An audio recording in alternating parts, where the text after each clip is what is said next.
Hello everyone, so let's learn about types of shock. The first is cardiogenic shock. Cardiogenic shock occurs due to the heart's inability to pump enough blood.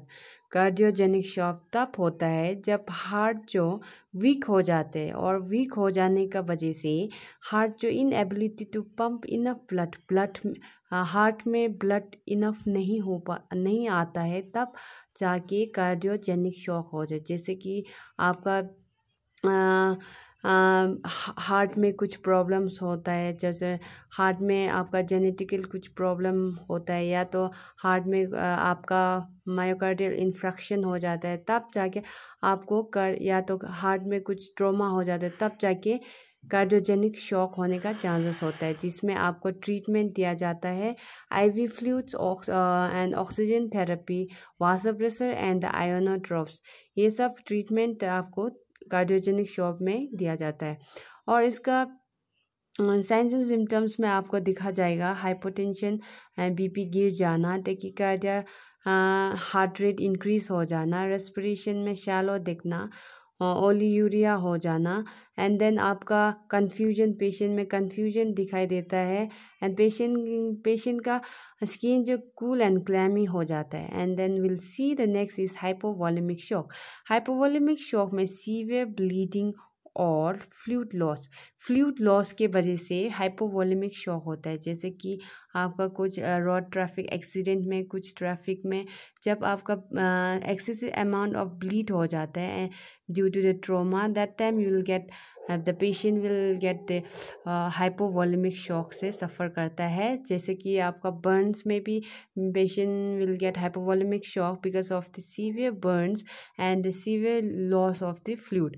And then trauma, जैसे trauma में road traffic accident हो गया, या तो ऊपर से नीचे गिरने का, या तो कुछ चोट लग जाना, या तो स्टैपिंग होना, या तो आपका एम्पुटेशन हो जाना, या तो ऐसा बहुत सारा ट्रॉमा जो आपको हाइपोवॉलेमिक कंडीशन में, हाइपोवॉलेमिक शॉक में डाला जा सकता है, जिसमें ट्रीटमेंट आप initiate IV fluids तुरंत for the replacement of the fluid loss. And then second is oxygen therapy. जब पेशेंट को ब्रीथिंग प्रॉब्लम्स में प्रॉब्लम होता है, तब हम लोग ऑक्सीजन थेरेपी दिया जा सकता है। And then blood transfusion, if the excessive amount of blood loss, then will eventually we can give blood transfusion to the patient if required. And then आपका hypotension, patient will get tachycardia, patient का respiration shallow हो जाएगा इधर में भी, and then ओलियूरिया, and then confusion, restlessness, patient का confuse हो जाना, पेशेंट रेस्टलेस करना, इधर उधर हिलती डुलती रहना पेशेंट। इसके बाद इधर में भी स्किन भी कूल एंड क्लैमी होता है पेशेंट का। एंसेप्टिक शॉक में आपका फिर occurs due to the infection, severe complication of sepsis. Septic shock तब होता है जब पेशेंट को any sepsis means infection in the blood stream में कुछ सेप्सिस होना, अगर पेशेंट को सीवियर इन्फेक्शन हो जाना, जैसे कि पेशेंट को पहले से ही बीमार है, उसके ऊपर में अगर पेशेंट का इन्फेक्शन हो जाने देना बिकॉज ऑफ कुछ अच्छा से हाइजीन से नहीं करेगा, तो पेशेंट को severe infection leads to the septic shock जो इसके बाद आपका ट्रीटमेंट हो सकता है IV फ्लूइड इसमें भी, and oxygen therapy and antibiotic inotropes drug से आपका ट्रीटमेंट किया जाता है। और इसका हाइपोटेंशन, टेकिकार्डिया, इंक्रीज रेस्पिरेशन, इसमें रेस्पिरेशन रेट इंक्रीज हो जाता है, एंड देन ओलियूरिया, लेट स्टेज में ओलियूरिया देखने को मिलता है, patient will get fever, patient को फीवर होगा, और इसमें पेशेंट का स्किन वर्म होगा, एंड पेशेंट का स्किन कूल एंड क्लैमी नहीं होकर इसमें वर्म होगा, एंड पेशेंट का स्किन थोड़ा थोड़ा रेड होने लगेगा, तब ये सिग्निफाई करता है the patient is suffering from septic shock. And then fourth is anaphylactic shock. Anaphylactic shock तब होता है जब कुछ भी एलर्जी से कोई भी एलर्जी जैसे कि ड्रग्स, फूड हो गया, इंसेक्ट बाइट, जब कोई भी पेशेंट को कुछ इंसेक्ट बाइट कर जाता है, एंड देन कुछ ड्रग्स से जो पेशेंट को एलर्जी होता है, जो फूड, एनी फूड, वेजिटेबल्स से जो एलर्जी होता है, तब जाके पेशेंट को एनाफिलैक्टिक शॉक होता है, severe allergic reaction. And then इसका ट्रीटमेंट भी होता है सेम जैसे कि oxygen therapy. If patient having breathing difficulties then will provide oxygen therapy, IV therapy.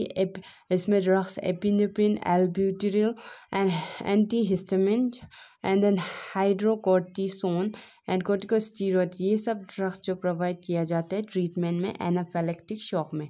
और इसमें भी आपका साइन एंड सिम्टम जैसे कि हाइपोटेंशन होता है, टेकिकार्डिया, SOB होगा, शॉर्टनेस ऑफ ब्रेथ। SOB क्यों होता है? क्योंकि आपका लंग्स में जो ब्रोंकियल्स होता है, जो ब्रोंकस होता है, एंड वो जब कंस्ट्रिक्ट हो जाता है तब तक patient is unability to breathe properly, and then तब जाके इनएबिलिटी, जब ब्रोंकियल्स और कंस्ट्रिक्ट हो जाते हैं तो गैस जो ऑक्सीजन इनहेल करते हैं और एक्सहेल करते हैं, उसमें ऑक्सीजन और एक्सचेंज करने में डिफ़िकल्टीज हो जाता है because of the construction of bronchiole, and that can leads to the shortness of breath, and then ओलीयूरिया and decrease loss of conscious. इसमें भी पेशेंट का लॉस ऑफ कॉन्शियसनेस होगा, पेशेंट का कॉन्शियसनेस अल्टर्ड होगा। एंड देन आपका fifth is neurogenic shock. Neurogenic shock occurs due to the damage to the nervous system. कोई भी आपका ट्रॉमा हो जाएगा तब जाके पेशेंट का नर्वस सिस्टम में चोट आ जाएगा, तब जाके आपका न्यूरोजेनिक शॉक होने का चांसेस होता है।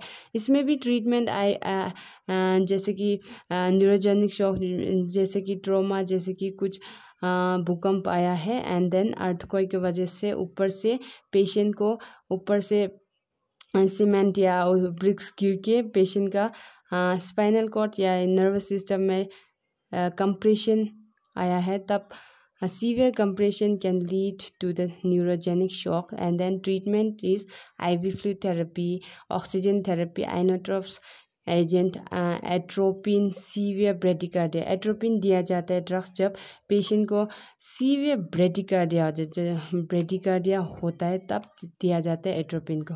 और इसमें भी हाइपोटेंशन देखा जाएगा, ब्रेडिकार्डिया, बाकी सब में टेकिकार्डिया, ओनली न्यूरोजेनिक शॉक में आपको ब्रेडिकार्डिया देखा जाएगा। And affects breathing depending on the types of injury. आपका patient will get SOB depending on the types of injury पे डिपेंड करके पेशेंट को सांस लेने में तकलीफ़ हो सकता है। और पेशेंट को अगर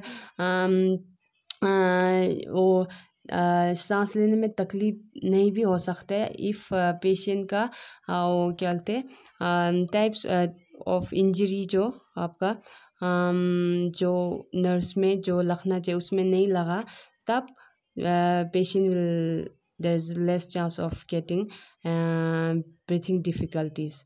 और इसमें आपका लॉस ऑफ कॉन्शियसनेस हो सकता है एंड ड्राई वार्म स्किन होता है, इसमें ड्राई वार्म स्किन होता है। Thank you guys, hope you guys will like it.